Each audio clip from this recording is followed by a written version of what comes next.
Ultra Coffee. Performe o seu melhor nos treinos, estudos e trabalho. Ciclovia do Rio Pinheiros, a ciclovia que revoluciona o jeito de pedalar em São Paulo.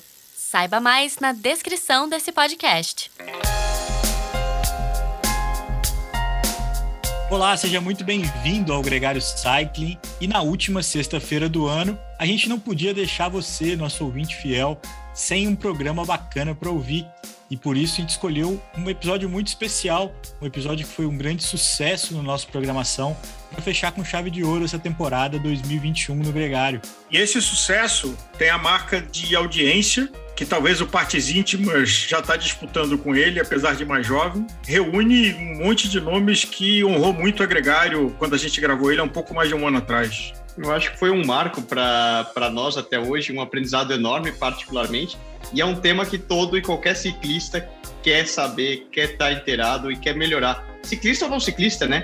Qualidade de vida, que está relacionado com peso, potência. A gente trouxe o Dr. Felipe Savioli, que depois fez uma série de conteúdos sensacionais e virão boas coisas pela frente com o próprio. O mestre Hélio Souza, que é treinador do Henrique Avancini, entre outras feras, e um profundo conhecedor do treinamento. E Rodrigo Vangélio, quem viveu na pele a experiência de trocar alguns quilinhos por uns watts extras e ver quanto ele melhorou nas subidas ali pelo Rio de Janeiro.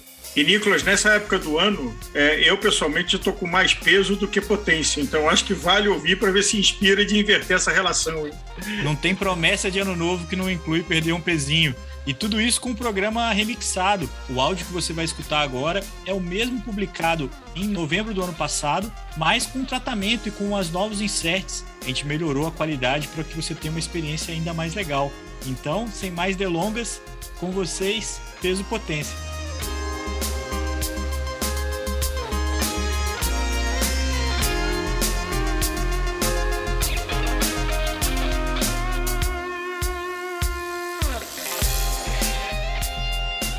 Dr. Felipe Savioli, bem-vindo.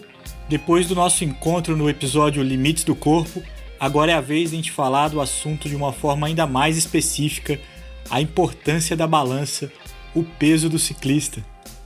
Olha, obrigado, Leandro, obrigado, Álvaro. Para mim é um prazer estar de novo aqui, uma honra mesmo. Gosto muito do Gregário, sou seguidor, sou consumidor do Gregário e para mim está sendo muito legal ainda bater o tema nesse sentido, porque eu dou aula exatamente desse tema lá no Einstein. Existem muitos mitos, existem muitas angústias, né? Muita gente convive com o peso como um comprometimento para o desempenho, né? Uma questão muito associada, e também tem algumas coisas que são completamente folclóricas nesse sentido.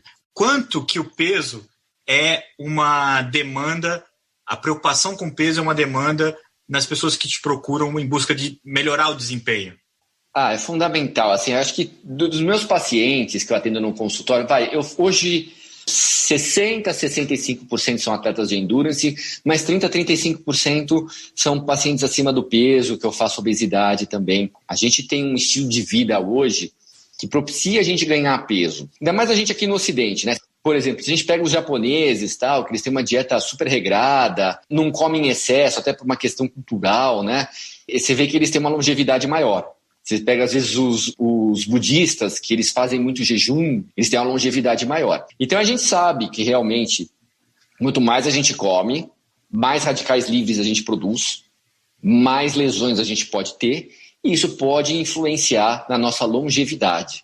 Agora, partindo para a parte do esporte, que é o que interessa para a gente, a primeira coisa, assim, a gente tem que destacar é que o excesso de peso, ele prejudica a performance no esporte. A gente está falando, não estou falando em levantamento de peso, não estou falando em lançamento de dardo, de martelo, etc, etc. Vamos falar aqui do ciclismo. Então, independente de você ter massa muscular ou você ter gordura, o excesso de peso, seja ele de um ou de outro, vai interferir na sua performance. Quando eu comecei a disputar o Troféu Brasil de Triatlon, em 2011, eu tinha uma massa muscular muito maior do que eu tinha hoje, né?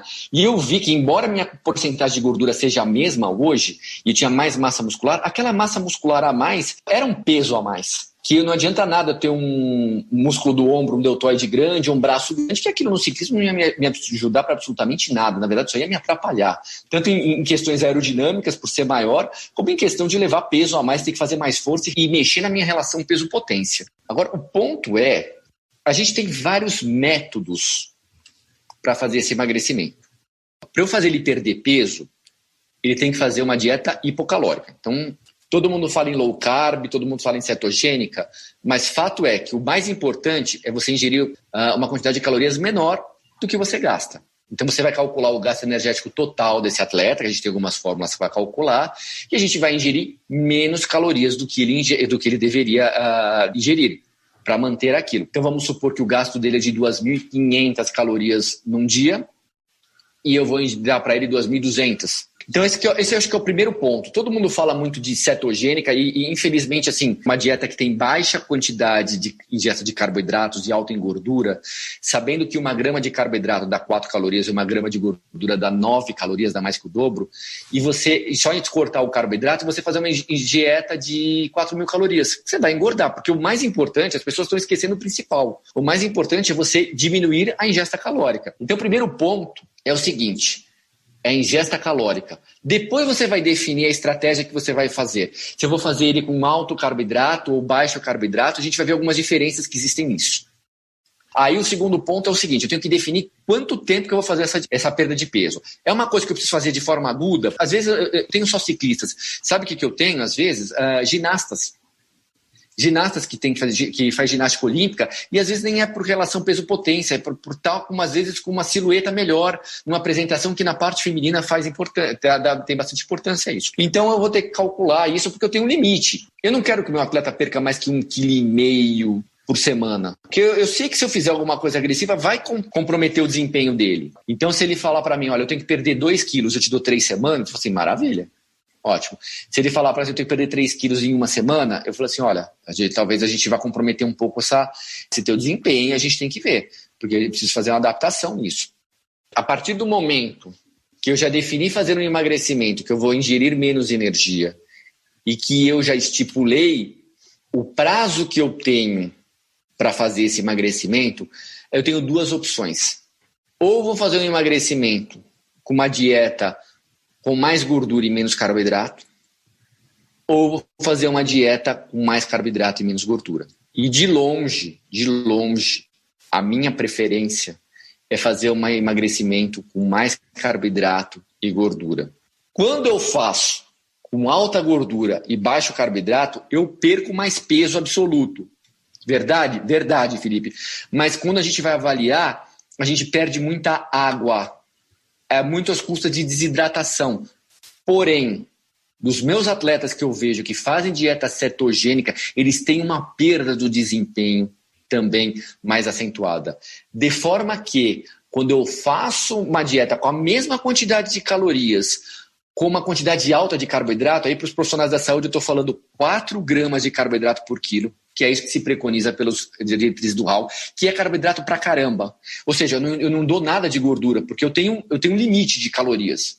Eu vou preencher esse limite de calorias com 60%, 70% de carboidrato, 20%, 25% de gordura e o que sobrou um pouquinho de proteína e o que sobrou um pouquinho de gordura. Eu mantenho uma perda de peso, porque o mais importante dessa perda de peso é manter a quantidade de calorias baixa. Porém, eu já mantenho uma outra estratégia. Eu mantenho uma estratégia anabólica de preservar massa muscular. E as diretrizes contam aí de 4,1, 4,2 gramas por quilo. Então, ela causa uma perda menor de peso, porque ela preserva aquele líquido, aquela água dentro do músculo. Mas quando eu avalio o desempenho do meu atleta, acaba sendo um pouco maior. Um amador que não está muito orientado nutricionalmente, bota um volume grande de carga, mexe com o metabolismo dele e, de repente, ele para de treinar e ganha muito peso. Como lidar com essa situação de que você, na vida de pessoas amadoras, que têm uma vida profissional, uma vida familiar, uma vida social, e que tem intervalos que treinam muito e depois param de treinar e, com isso, tem um efeito sanfona na balança? Olha, existe um conceito que a gente chama de adaptação metabólica. Pra vocês terem uma ideia como que é importante isso, É o seguinte, não sei se vocês, ouvintes, já viram aquela competição do Biggest Loser, o grande perdedor. Era uma turma de pessoas que estavam acima do peso, que tinham indicação de fazer cirurgia bariátrica, porque estavam bem acima do peso, mas eles optavam em fazer atividade, emagrecimento com dieta e atividade física. E tinha os dois grupos lá, e quem perdia mais peso ganhava a competição. Saíram vários reality shows assim parecidos com isso. Só que em 2016 teve um cara que falou assim, não, quero avaliar exatamente o que está acontecendo com esses caras. E aí ele avaliou esses competidores por 6 anos. E olha só que interessante, aquela atenção que eles tinham de profissionais bons o tempo todo, nutricionistas, educadores físicos, acabam se largando, e quando a pessoa acaba não tendo todo esse assessoramento, é fácil ela cair na tentação, é fácil ela voltar a engordar, ainda mais que assim, tem todo um fator genético atrás disso também, sabe? Eu acho, a gente aprende muito nesses artigos de não julgar, sabe? Não julgar. Tem um fator genético importante, não é à toa que pessoas que estão acima do peso, quando têm filhos, também estão acima do peso. Fator ambiental é importante? Importantíssimo, mas tem o fator genético também. Resumindo a história, quando eles voltaram para quase 150 quilos, 140 quilos, eles foram avaliar o gasto metabólico basal dessas pessoas, eles estavam muito parecidos ou menor do que quando eles estavam com 90 quilos e não com 150. Ou seja, eles tinham um gasto metabólico com 150 quilos de 2.200 calorias. Eles emagreceram para a média de 90 quilos, que foi para 1.600. E quando eles voltaram a pesar quase 150 quilos de novo, o gasto basal deles estava em torno de 1.500 algumas coisas. O que aconteceu nessa história? O que aconteceu foi o seguinte, o corpo deles reagiu àquela falta de energia de uma forma muito violenta. E aí, assim, começa a baixar hormônios da tireoide, começa a baixar a quantidade de mitocôndria e baixa o gasto metabólico basal. O que o corpo dele entendeu nessa história? Olha, tá faltando muita coisa aqui, tá o desespero, tá o caos. É melhor eu baixar o meu gasto metabólico basal e tentar seguir o que a minha genética diz para eu ser, porque tá faltando energia e eu vou baixar o gasto, mesmo que eu perca desempenho físico, mesmo que eu perca força e potência, e às vezes até parte cognitiva. E aí a gente deu o nome disso de adaptação metabólica. E aí muitas vezes a gente chega num consultório uma pessoa acima do peso, onde eu pego uma fórmula qualquer que a gente usa para calcular o gasto metabólico basal, e eu posso errar. Por quê? Porque ele é uma pessoa que já fez um monte de dietas, o corpo já respondeu aquilo, e durante a vida inteira dele, ele chega para mim e fala, olha, doutor, eu já fiz um monte de dieta, eu não sei o que acontece, eu como menos que as outras pessoas da minha família, eu engordo mais, parece que só de respirar eu engordo, e aí eu não sei o que acontece. Eu acho que fui amaldiçoado de alguma forma. E aí eu mando para alguém que tenha calorímetro, e aí você vê que ele tinha que ter uma taxa de gasto metabólico basal de 1.600 calorias, e ele tem 1.100. Então eu acho que ele está gastando 500 calorias por dia, que ele não está. Só que essa brincadeira de 500 calorias por dia, no final do mês é 15 mil calorias que eu achava que ele estava gastando e ele não está. E aí a gente entra nesse conceito que, assim, a pessoa que chega num consultório que já fez muita dieta, engordou, emagreceu, eu já considero ele como uma pessoa que sofreu adaptação metabólica. Que ele tem um gasto metabólico menor do que a gente costuma usar nas fórmulas para idade, peso e altura. E aí eu tenho que ficar muito atento com esse cara. Felipe, há muito tempo atrás existia a percepção de que até tinha a brincadeira da combinação de letras, que os treinos LSD, né, Long Slow Distance, então treinos a baixa intensidade de durações de 3, 5 horas, eram boas estratégias de perda de peso. Eu li recentemente de que treinos intervalados também são eficientes de perda de peso, até mais do que os treinos longos de baixa intensidade. O que você observa no seu consultório e na sua consulta científica? Álvaro, eu já bati boca num congresso uma vez por causa disso. Mais um ponto aí para a gente falar. Então é o seguinte, se você pegar os livros de fisiologia do exercício, McArdle, Powers, etc., todos eles têm um gráfico que em repouso você gasta 80% de caloria e 80% das calorias vindo de gordura e 20% de carboidrato. E conforme vai aumentando a intensidade do exercício, então eu posso começar andando, depois eu posso começar trotando, depois eu posso começar correndo e depois eu posso correr de forma intensa. Conforme vai aumentando a intensidade do meu exercício, vai diminuindo a contribuição da gordura e vai aumentando a contribuição do glicogênio que vem do carboidrato. Chega uma situação que eles ficam 50-50, chegam, e a gente vê. Então, se eu estou trotando, eu estou usando, às vezes, 40%, 60% de gordura e 40% de glicogênio. E a pessoa pode pensar nisso, olha que interessante, eu estou usando 60% da gordura e 40% do glicogênio. Então é muito mais importante para mim, para eu fazer uma atividade física de baixa intensidade, porque eu queimo mais energia. As pessoas se confundem, e os grandes e profissionais da saúde fazem esse erro, é que é em porcentagem. As pessoas precisam entender assim, é 60% daquele gasto energético. Só que quando você está fazendo uma atividade física de baixa intensidade, você está gastando menos energia. Vamos supor uma coisa, então. Vamos supor que vocês estão dando uma trotada, e essa trotada está me fazendo gastar aí 400 calorias por hora. E 400 calorias por hora vem 60% de gordura e 40% de glicogênio. Logo, eu vou gastar aí 240 calorias de gordura e 160 de glicogênio. E realmente, por ser uma atividade de menor intensidade, eu gasto mais gordura. Só que, em vez de eu estar gastando essas 400 calorias numa atividade leve a moderada, eu podia estar fazendo uma atividade física intensa, onde eu estivesse gastando 1.000 calorias por hora. E se eu estivesse gastando 1.000 calorias por hora, e não é tão difícil gastar 1.000 calorias por hora quem está acima do peso. Se ele tivesse uma atividade intensa, onde ele estaria a 70% de glicogênio e 30% de gordura, eu pego essas 1.000 calorias, eu estou gastando mais calorias em termos de gordura, que eu vai para 300 calorias, ao invés das 240 que eu estava gastando em menor intensidade. Então é o seguinte, para emagrecer precisa gastar caloria. É número absoluto, não é percentual de gordura. Exato, Álvaro. Então, assim, o HIIT é legal por isso. Por quê? Por que o HIIT funciona? Funciona, Felipe, funciona e funciona muito. Porque o cara faz um exercício de 10, 15 minutos, só que o cara gasta 600 calorias, 500 calorias. Então, assim, ele otimiza o tempo dele. Por quê? Porque ele faz picos onde ele aumenta o gasto energético dele de uma forma muito intensa.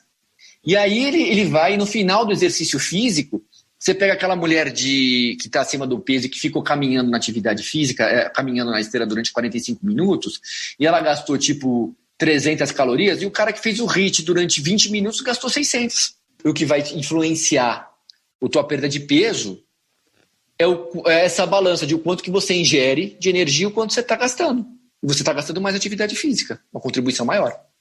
Felipe, sobre estratégias, atalhos.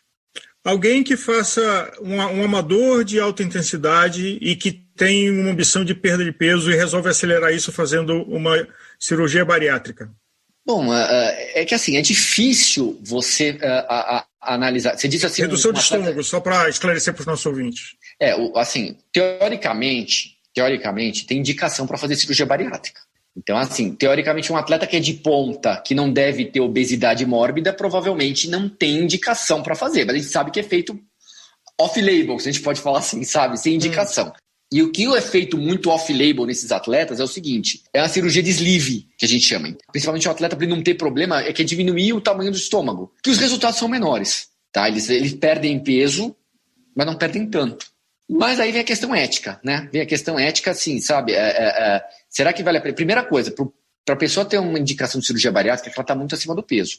Para um atleta fazer isso, ele vai ter que encontrar um profissional. Ele vai encontrar? Infelizmente, ele vai. Eu conheço uma médica, inclusive, que encontrou um profissional porque ela estava um pouquinho acima do peso e quis fazer e acabou fazendo.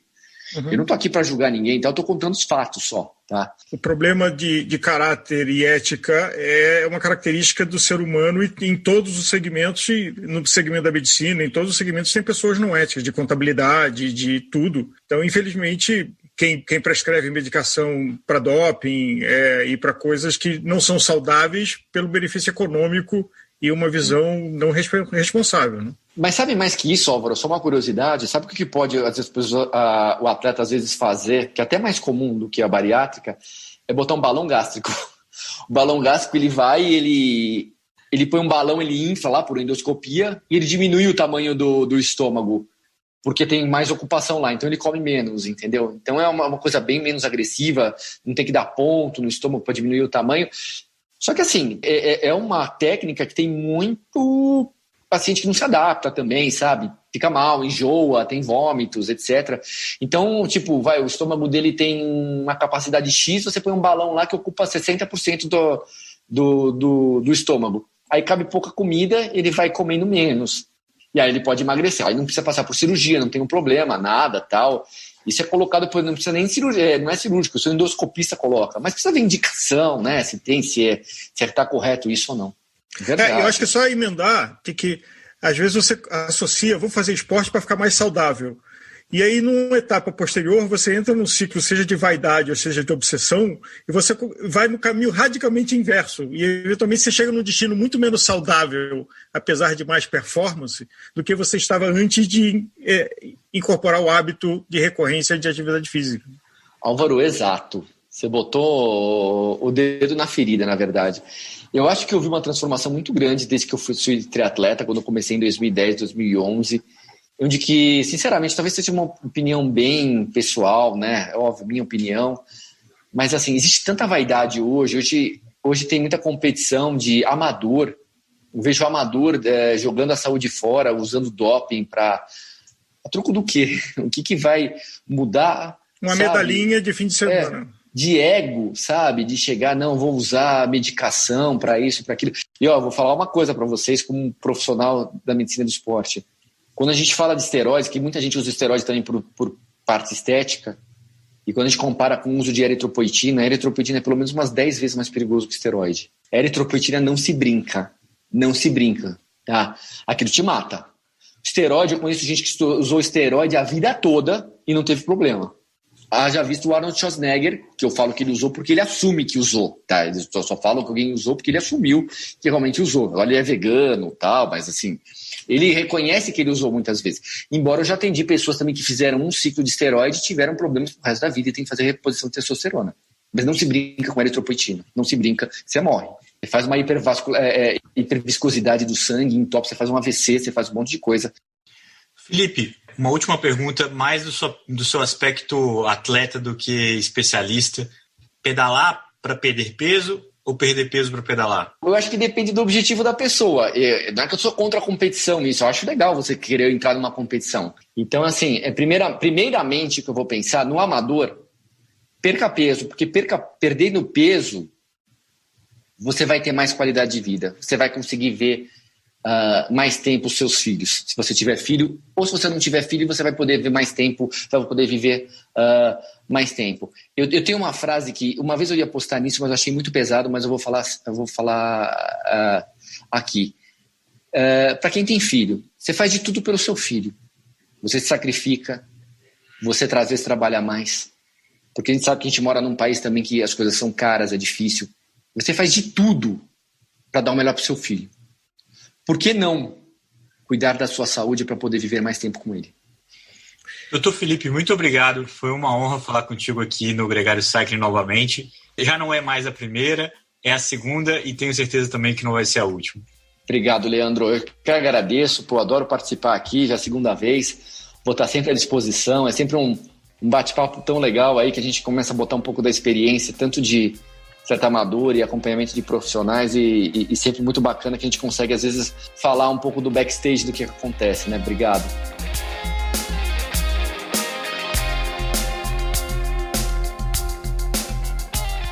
Conheça os produtos Gregário, itens de qualidade com a nossa identidade. Experimente o Café Rubé, feito com grãos especiais para quem é apaixonado por um cafezinho antes ou depois das pedaladas.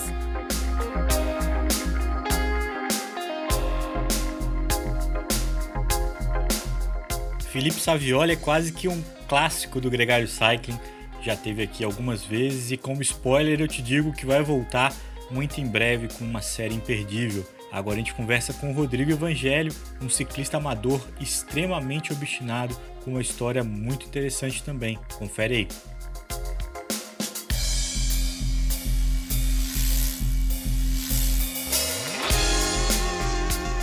Rodrigo Evangelho, é um prazer ter você aqui com a gente. Leandro, Nicolas, Álvaro, agradeço muito o convite. Fico muito satisfeito de estar participando com vocês e tentar contribuir com essa minha história de superação para ver se incentiva as pessoas a participarem cada vez mais dos esportes. Pois é, Rodrigo, sem dúvida sua história é inspiradora e casa com o nosso tema da semana, que é o peso do ciclista. E essa é uma questão muito relevante, muito significativa na sua vida, né? Verdade. eu sempre fiquei preocupado com saúde. Minha preocupação sempre foi saúde, minhas taxas de colesterol e tudo mais. Eu perdi meu pai muito cedo, infartou, então sempre tive essa preocupação. Em 2013, eu estava com bastante peso para mim, estava com 103 quilos, e minhas taxas estavam começando a sair do limite, para cima. Marquei uma nutricionista, por um motivo, um engarrafamento monstruoso aqui na barra, não consegui chegar a tempo, se não me engano era agosto ou julho de 2013. E em setembro eu tinha uma viagem de férias com a minha família. A gente ia passar 19 dias rodando o Reino Unido. A gente foi para a viagem, eu engordei mais um pouquinho. Quando eu voltei, no final de setembro, eu fui na nutricionista, a Simone. Me ajudou muito, foi fundamental para mim. Com um mês eu perdi 5 quilos, muito rápido. Nesse momento, eu só fazia spinning. Um dos professores de spinning, o Pablo, ele tem uma equipe, né, de triatlon, me incentivou, eu comecei a pedalar, eu comprei a mountain bike, comecei a andar, tudo mais, e aí você vai perdendo peso, né, e vai progredindo, e daqui a pouco eu estava com uma TT. Eu já estava com uma TT para fazer triatlon. Mas eu tinha um problema no joelho. Então, correr para mim era um sofrimento muito grande, era muito ruim. Cheguei a fazer 2,70,3, depois o joelho estourou de vez e não consegui mais correr. Quando que o bem-estar e a vontade de ter uma vida mais saudável, que é uma motivação honesta e justa, se tornou uma preocupação de desempenho, de perder peso para pedalar melhor? Isso foi muito natural. Não teve um momento. Eu comecei a pedalar, eu sou competitivo. Aí comecei a subir a vista e as pessoas subiam na minha frente, eu ficando desesperado. Então, vamos perder peso, vamos investir aqui e ali. E foi assim. Só que como eu estava nessa equipe de triatlon, eu achava que pedalava pra caramba. Como eu parei de fazer o triatlon, não consegui mais fazer triatlon, perdeu o sentido eu ficar nessa equipe. Não tinha mais condição. Eu treinava muito sozinho. Então, eu conversei com o Walter, né? Comecei a treinar com o Walter em maio de 2016. O Walter Tucci, né? Walter Tucci. E dali pra cá, cara, foi só... Eu comecei a ver que eu não pedalava realmente. As pessoas... Tem muita gente boa na equipe, né? Você acaba pegando aquelas pessoas que... Não é meta, mas você vê o cara pedala bem, eu quero pedalar igual esse cara. Então, tinha uns 3 ou 4, eu admirava, admiro, né? E, eu quero pedalar igual esse cara. Então, eu comecei a trabalhar, comecei a incrementar treino, comecei a perder um pouco mais de peso e foi nesse ritmo.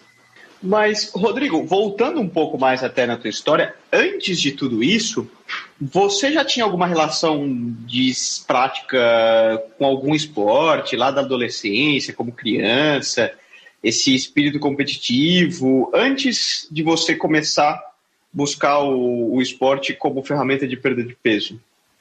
Eu sempre gostei muito de esporte. Sempre gostei de esporte, mas nunca fui atleta.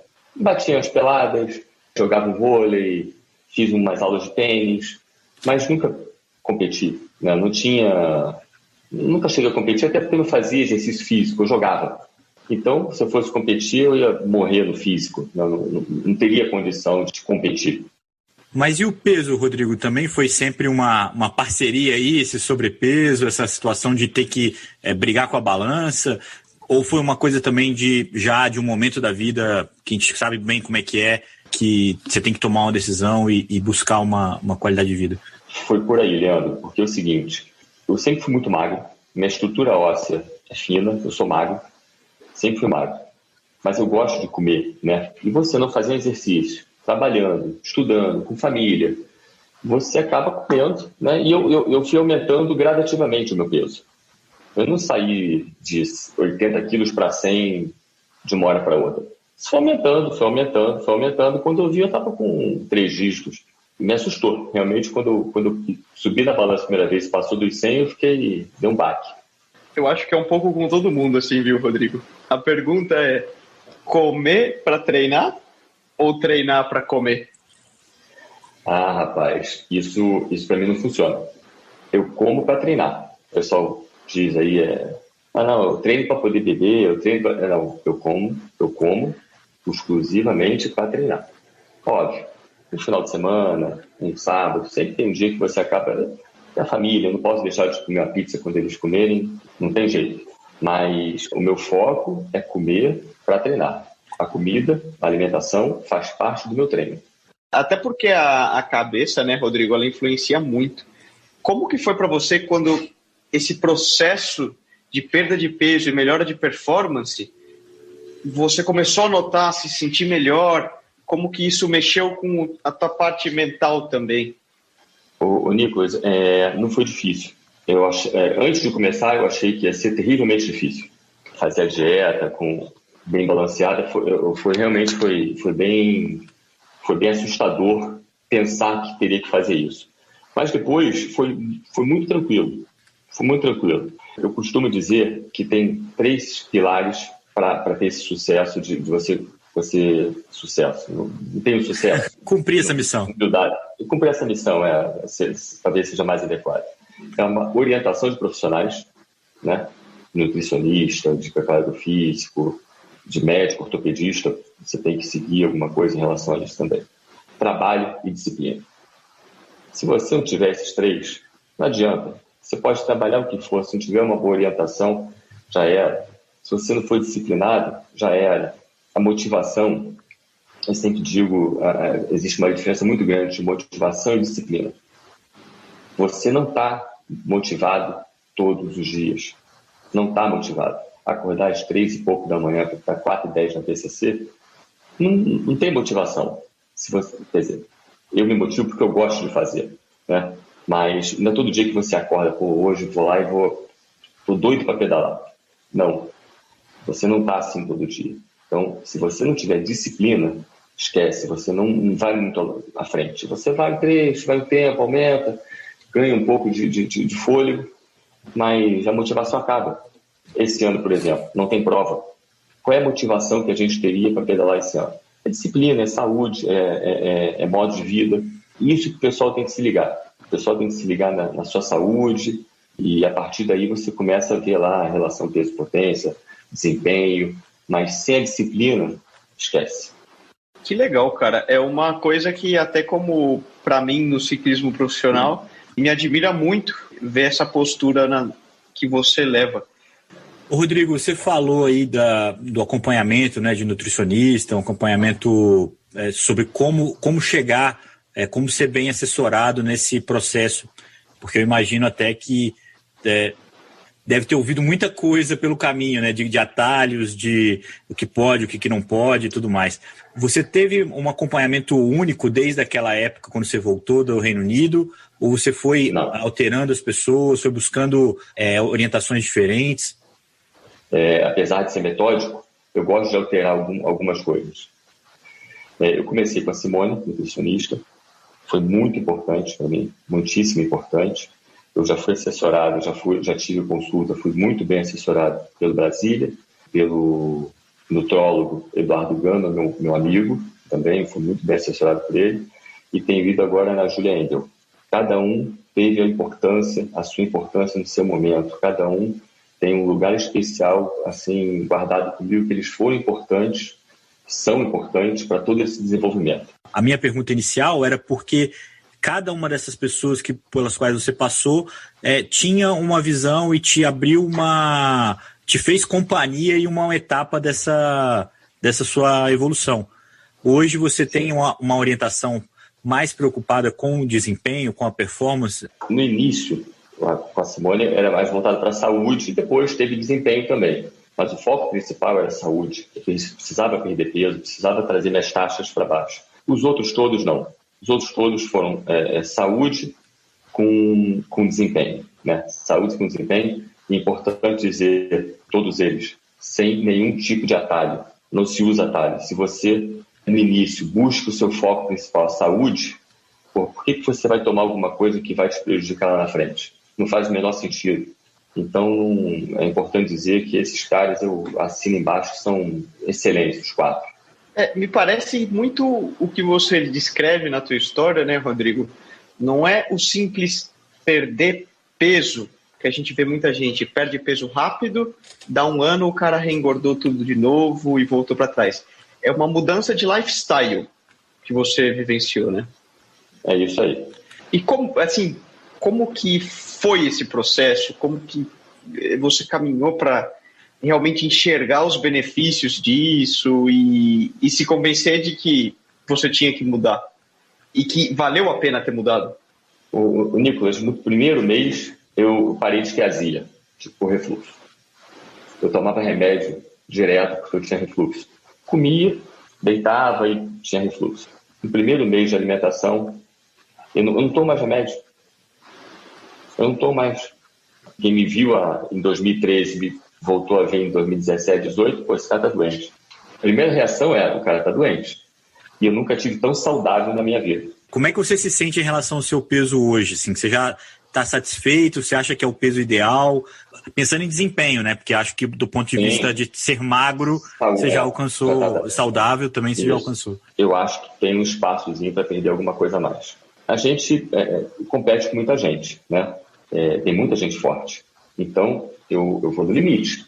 Todo sábado a gente tem um treino longo que, queira ou não queira, não é a competição, né? O Walter nos estimula isso, mas você tem que estar ali, quer andar forte, quer andar, e você anda com uma garotada de 20 e poucos anos, 30 anos.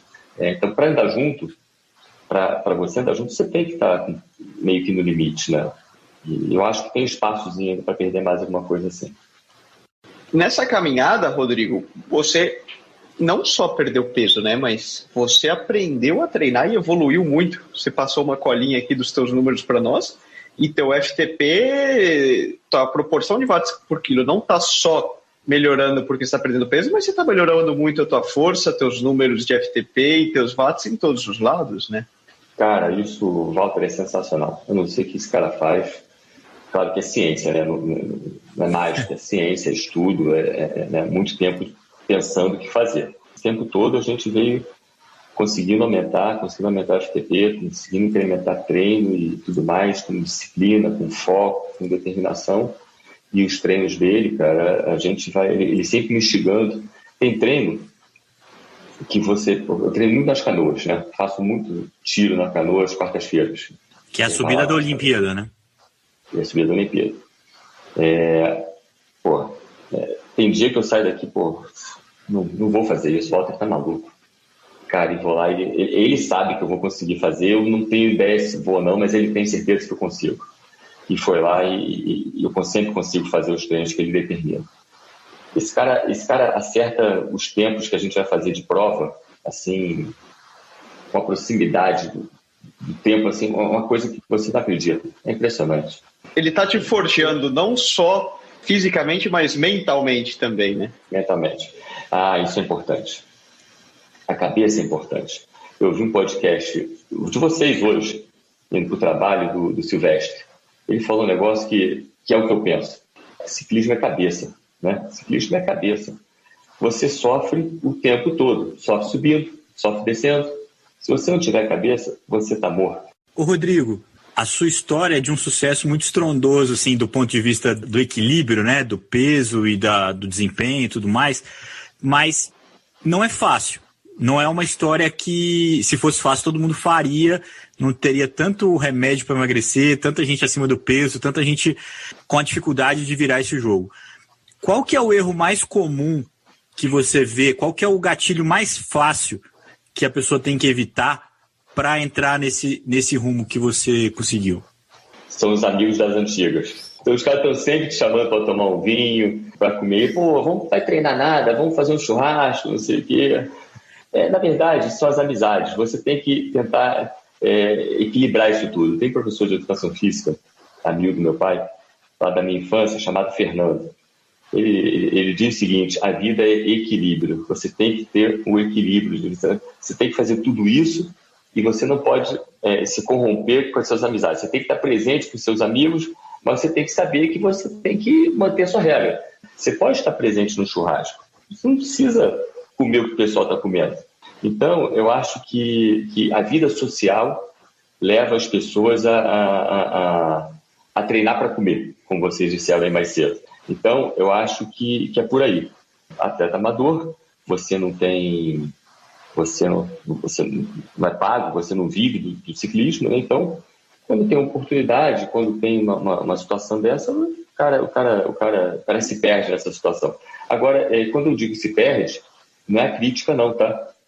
Porque eu acho que cada um toma as decisões que queiram tomar.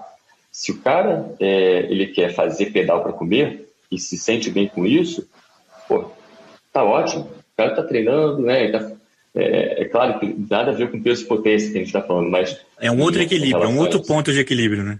É outro tipo de vida, outro tipo de equilíbrio. O cara não deixa de estar fazendo uma coisa saudável também.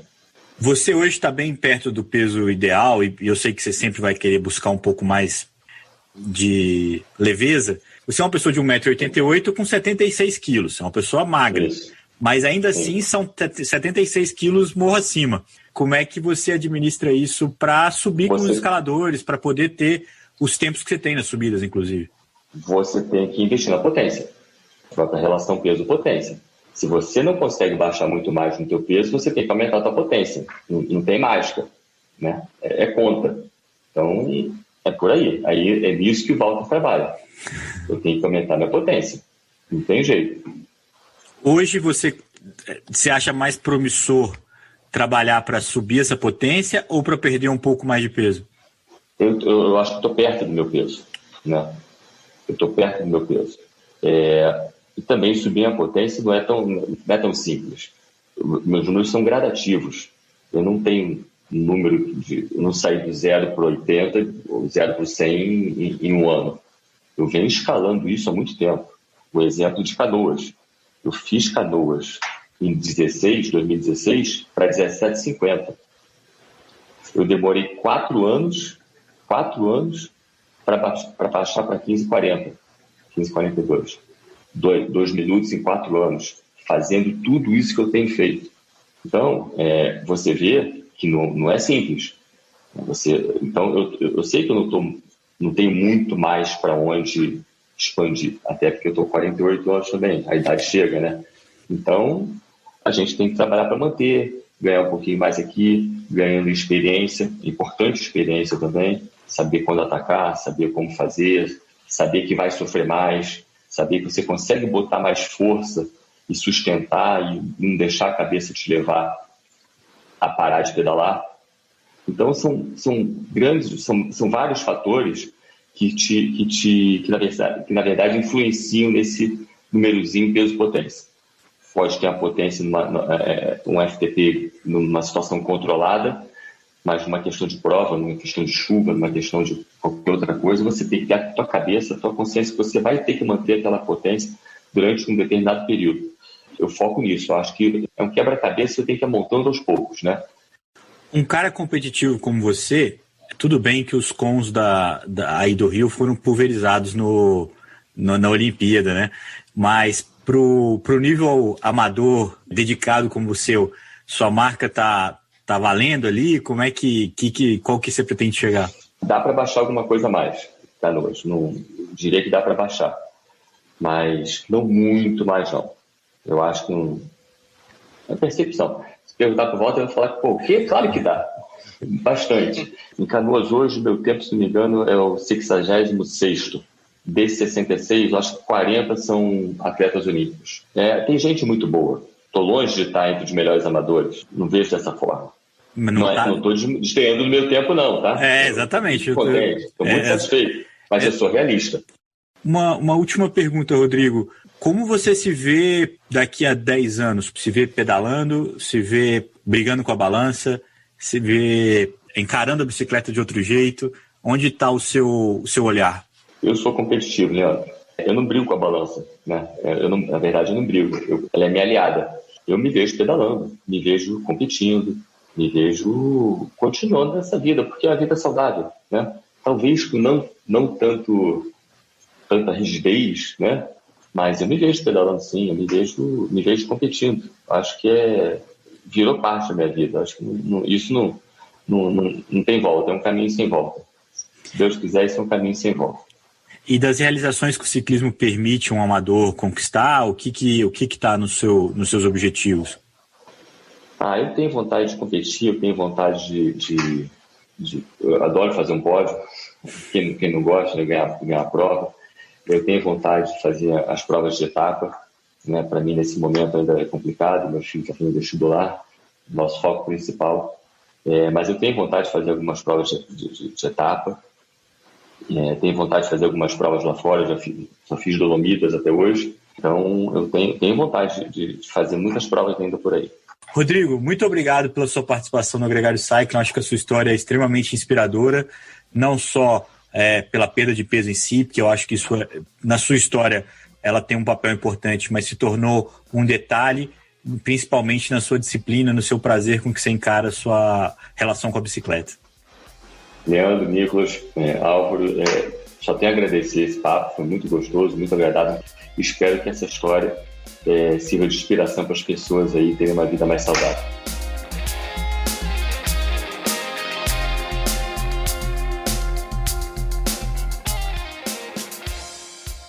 Não foi nenhum nem dois, foram várias mensagens inspiradas na conversa que o Rodrigo Evangelho teve com a gente. Agora a gente conversa com o Hélio Souza, um treinador consagrado, famoso por treinar grandes nomes, entre eles o Henrique Avancini. Ele fala da importância do peso para o ciclista de alta performance. Se liga.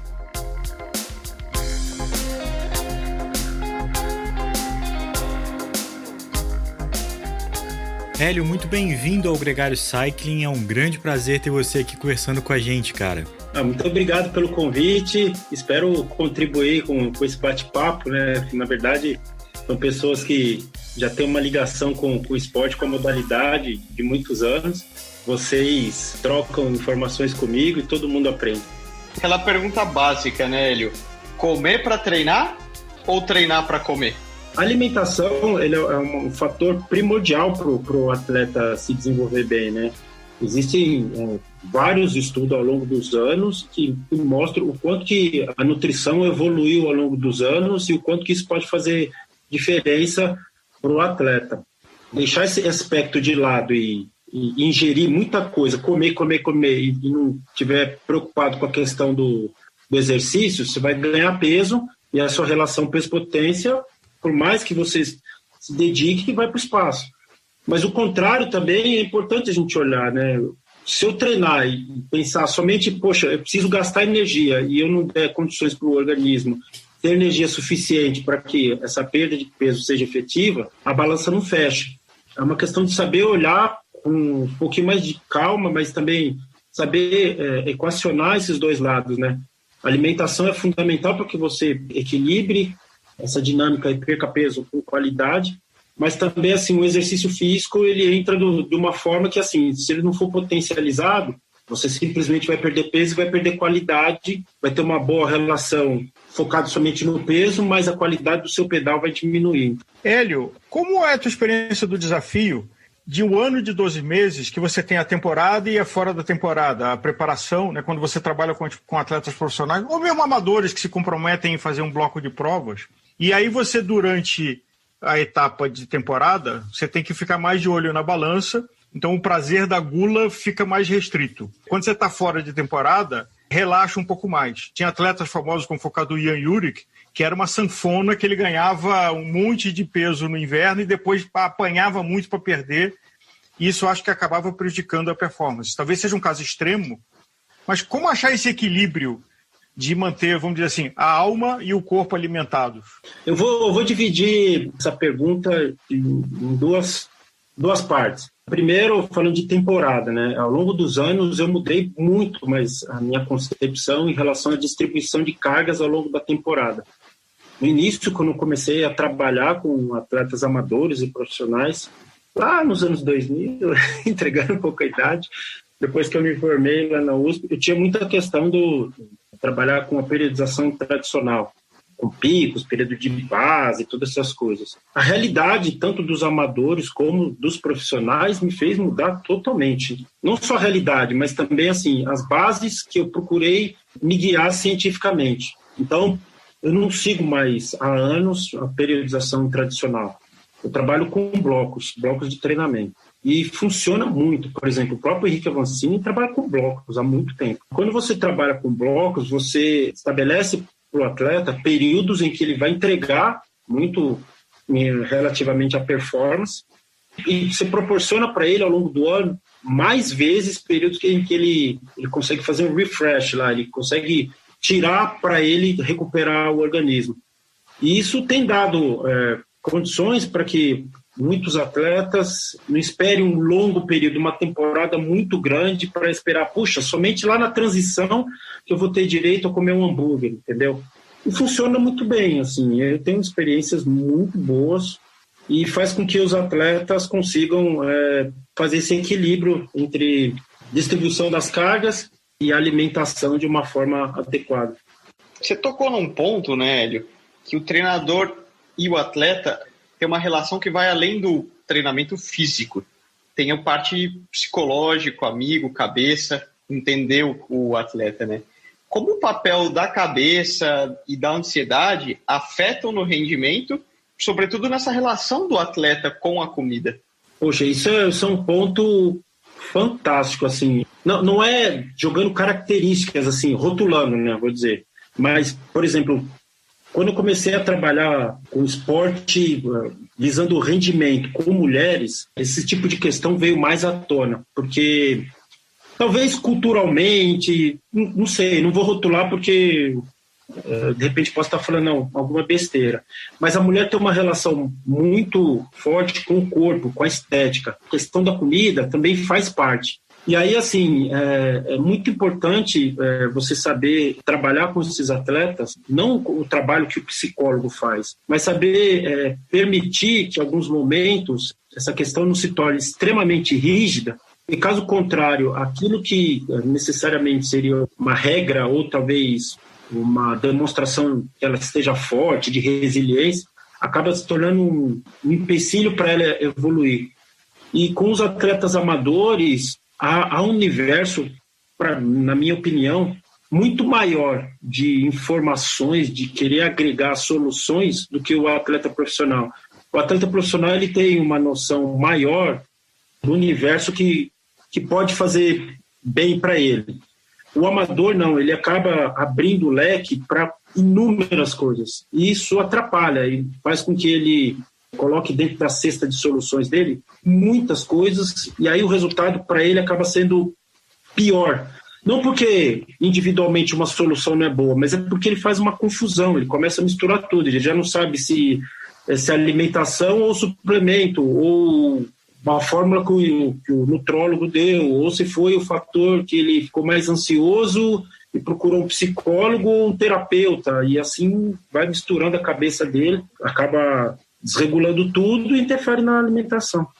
E, inclusive, até uma coisa que eu, pessoalmente, sou indignado, que é o doping amador, né? De que alguém que vem e fala, toma isso aqui que você vai andar mais, e sem ter uma orientação e sem ter informação. Eu acho que a gente não pode sair muito, porque esse é outro tema, mas só para voltar no que você mencionou de que o amador desinformado e ambicioso, às vezes dá muito mais trabalho para o treinador do que um atleta disciplinado que sabe o que é bom para ele, o que vai dar o resultado dentro dos limites do jogo, né? E aí esse paradoxo da informação, a quantidade de informações múltiplas, assim, eu posso dizer, para o atleta amador, acaba fazendo com que muitas vezes ele não alcance o resultado, gere mais ansiedade, busque aí a solução rápida, aí vem o doping, não só para performance, mas para perda de peso.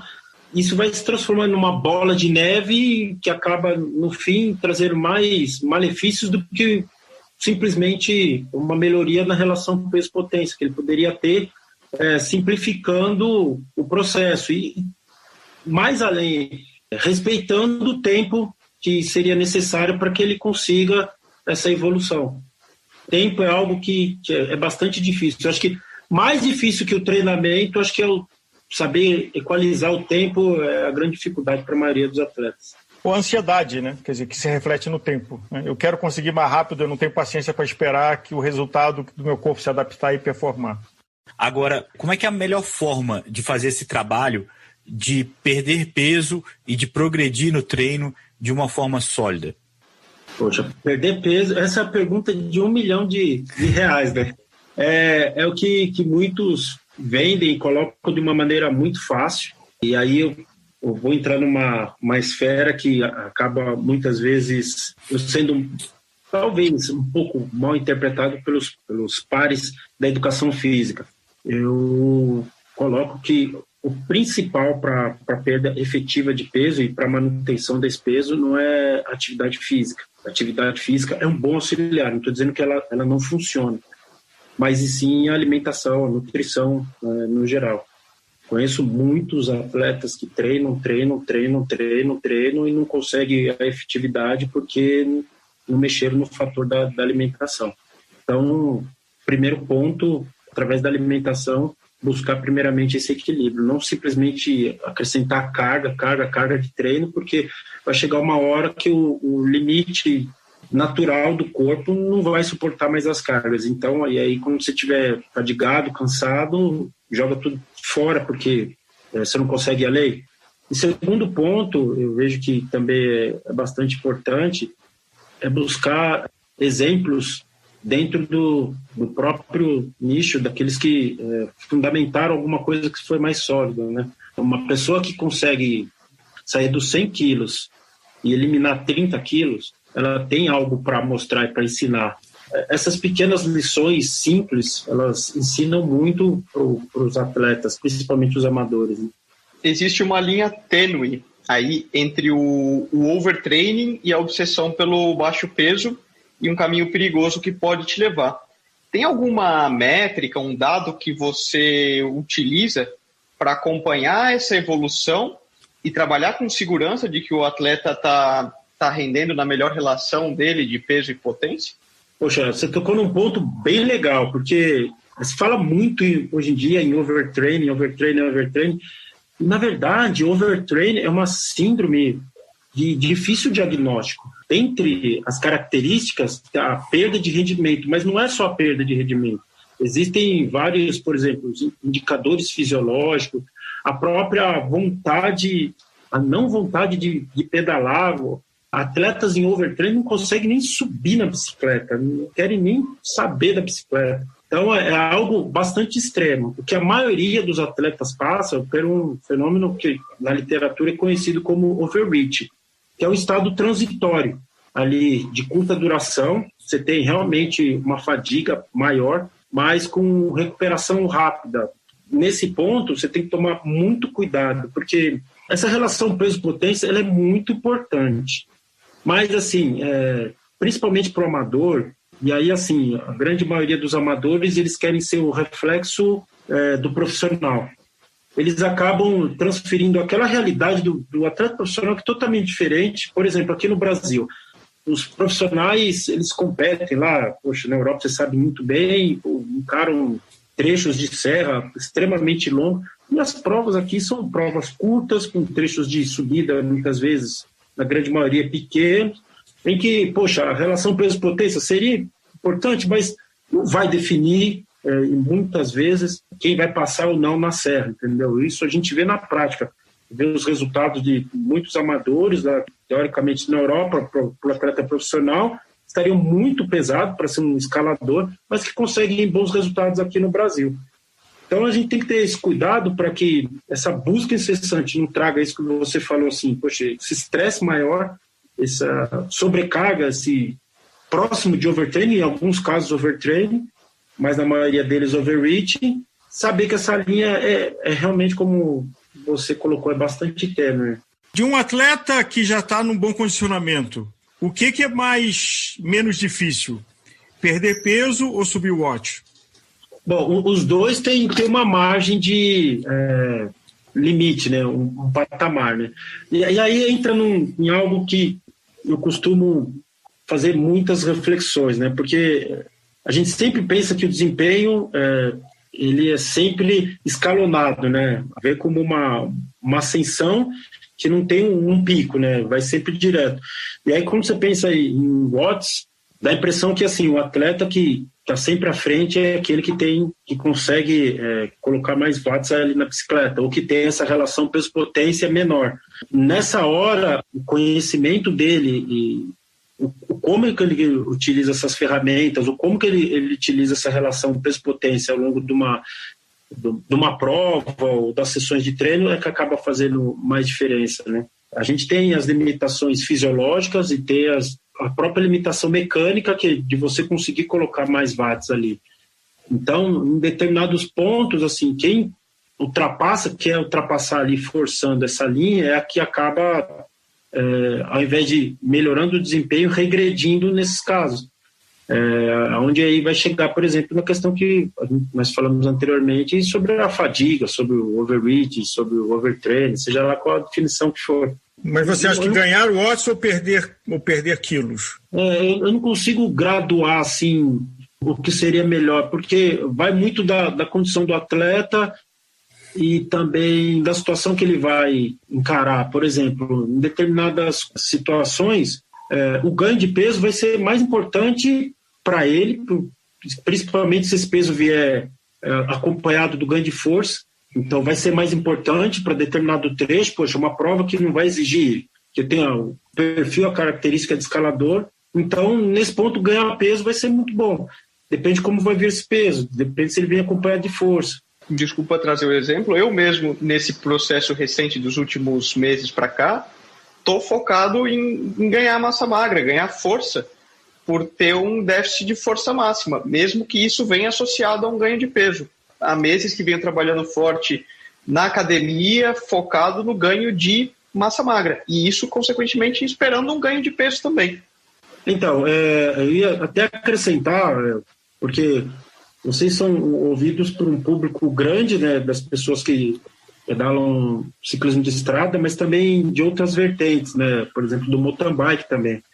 E aí, quando você migra para outras áreas, você vê que um pouco menos importante é essa questão da relação peso-potência.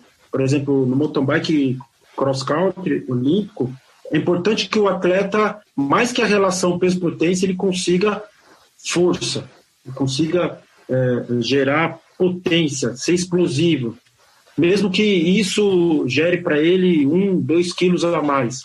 Só a relação peso-potência não é o suficiente para que ele consiga desempenhar bem. Muitas vezes no ciclismo de estrada, o atleta que já é rápido, já tem essa qualidade, nas longas serras ele precisa virar a chave e direcionar para a relação peso-potência. Então ele necessariamente assim precisa diminuir peso. Então são provas que têm características diferentes e que faz com que o olhar para essa relação peso-potência seja outro. Ô Hélio, muita gente pode estar ouvindo a gente aqui sem saber exatamente o que é essa relação peso-potência, a gente acabou falando bastante dela. Você consegue resumir o que é essa relação peso-potência aplicada no ciclismo? Se fala muito de relação peso-potência, principalmente os ciclistas que utilizam um medidor, né? Um medidor de potência é um equipamento que vai ali na bicicleta. Tem até alguns que fazem a medição indireta, te dão um valor em watts, relacionado à quantidade, vou chamar assim, de força que você exerce sobre os pedais, e aí te dá um número. Imagine lá 400 watts em um determinado tempo. E para um atleta você está bem baixo, 50 quilos. Então você tem uma relação peso-potência de 8, 400 por 5. E essa mesma relação, peso-potência, você pode pegar lá 400 watts para um atleta de 80 quilos. Então você tem uma relação de 5. Em determinados trechos, por exemplo, trechos de subida, quanto maior essa relação, no caso, o atleta que conseguiu lá 400 watts com 50 quilos, ele tem um número maior, essa razão dele dá 8. É maior, então, na teoria, ele tem uma vantagem sobre aquele atleta que fez os mesmos 400 watts com 80 quilos. A razão dele é menor. Então, isso é uma vantagem, é um dos parâmetros que se olha na hora de determinar também as características do ciclista. Agora, Hélio, como você determinaria, e aí para os nossos ouvintes que talvez não tenham intimidade com o tema, que faixas de watts por quilo são considerados que você é um amador, que você é um amador competitivo e que você é um atleta de elite e que você é um atleta de elite mundial, de pódio, como é o caso do Henrique, que trabalha com você? Vou começar pelo final. Existe uma faixa, né? Porque, como o próprio nome diz, watts por quilo, né? Então, assim, existe uma zona. Um atleta mais leve, por exemplo, como o Nicola, eles tendem a ter uma razão mais alta. Então, acima de 6 para trechos mais longos, assim, trechos longos de subida, é um atleta de altíssimo nível, né? Eles conseguem desempenhar bem em trechos longos de subida. E essa razão vai descendo. Um atleta iniciante, ele vai desempenhar, muitas vezes, 2,5, 3 dessa razão peso-potência. Atletas amadores bem treinados conseguem razões de 4,5 a 5,5. Só para contextualizar para quem escuta o Gregário Cycling toda semana, o Igor Quintela, que está no programa sobre a Bélgica, correu a Flandres e Paris-Roubaix com 5,3 e ele falou que estava se sentindo no auge da forma física dele. Está aí dentro do que o Hélio fala que é um dos melhores índices para um amador, nessa faixa de 5 a 5,5, era o que o Igor estava correndo. Como foi você administrar peso e potência dos seus atletas amadores e profissionais com Covid, com confinamento, com suspensão de calendário, com embaralhamento de calendário? Sendo bem sincero, eu não controlei nada. Não controlei. Não forcei eles a controlarem, porque é uma situação muito atípica e, no início, o que eu queria é que eles se mantivessem ativos. Então, assim, se eu colocar a carga colocar esse fator a mais de pressão, que era controlar peso-potência, por exemplo, eu poderia, ao invés de mantê-los ativos, tirar eles do esporte. E aí as coisas aconteceram naturalmente. Eles continuaram pedalando, se adaptaram à nova rotina, uns gostaram, uns faziam uns exercícios fora, na academia, então aquela coisa dos alunos que a gente tem aqui em São Paulo, então tinha que se deslocar, tudo, se adaptaram, hoje faz os exercícios em casa, estão mais felizes com a nova rotina e eu não coloquei essa pressão. Eu incentivava eles a continuar pedalando, seguir a rotina de treino. Hélio, muito obrigado, cara. Foi uma honra falar contigo, foi um prazer receber você aqui no Gregário Cycling. Eu que agradeço, obrigado a todos, obrigado Leandro, obrigado Álvaro, obrigado Nicolas que fez a ponte aí. Eu quero saber se o Nicolas vai pedalar mais vezes de mountain bike, porque a origem dele, o início, tá lá, né? Todo mundo cobra isso. Tem campanha, hein? Tem campanha. Não descarto não, viu, Hélio? A vontade você sabe que é grande.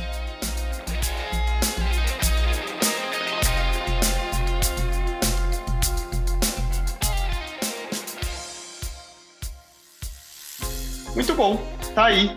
Peso potência, sempre uma aula. Acho que agora a gente fica até com menos peso na consciência para atacar a ceia do Réveillon. Vamos lá, pessoal. Agradecer por um 2021 sensacional e partiu 2022. Bora 2022. Gregário com você, com muita potência e pouco peso.